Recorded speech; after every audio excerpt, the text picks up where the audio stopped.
Have you ever wondered what Python is doing before your code even runs? Watch this one flag and Python tells you everything about it. That flag is verbose flag, which is represented as -v. Here is my script. If you can see here's my script. That's a load.py and it does nothing. It's a very simple. It just do the print. If I just call it with Python load.py, then it execute my function and prints me that stuff, right? But we don't know what it does behind the scenes, what it does under the hood. So for that, we can use Python verbose mode, which represented as -v and then script. Let me clear this all and this. So it prints a huge log here. Why this happens? Let me show you one by one. Okay, so it prints every import Python load while starting up. It's like a Python boots its all import system, modules and everything before it can execute that file. So what happens here? See there, it's frozen importlib.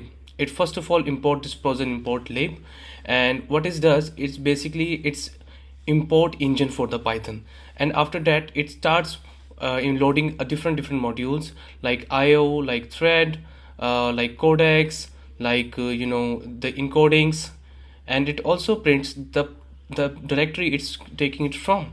So for example, it loads the encoding UTF-8 so Python can read source files correctly. Then it processes side packages, meaning it prepares your installed libraries.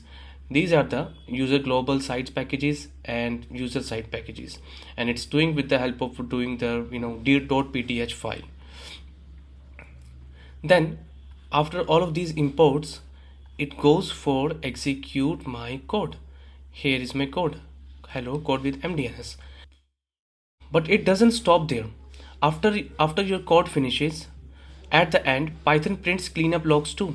You can see here, it cleans the logs, it removes the modules, it free up all the memory. So basically a normal shutdown before exit that function. Why do we need to care about this? Why do we need to have a knowledge about this? There are a couple of reasons for that. Number one is debugging.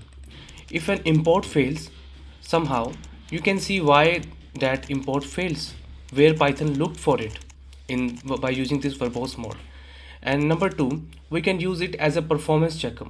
So if startup is slow, we can support heavy imports. That why its import is heavy, why it is so taking time. Okay, number three, we can definitely, it's for curiosity. It's the best way to see what Python is doing under the hood, and it's awesome.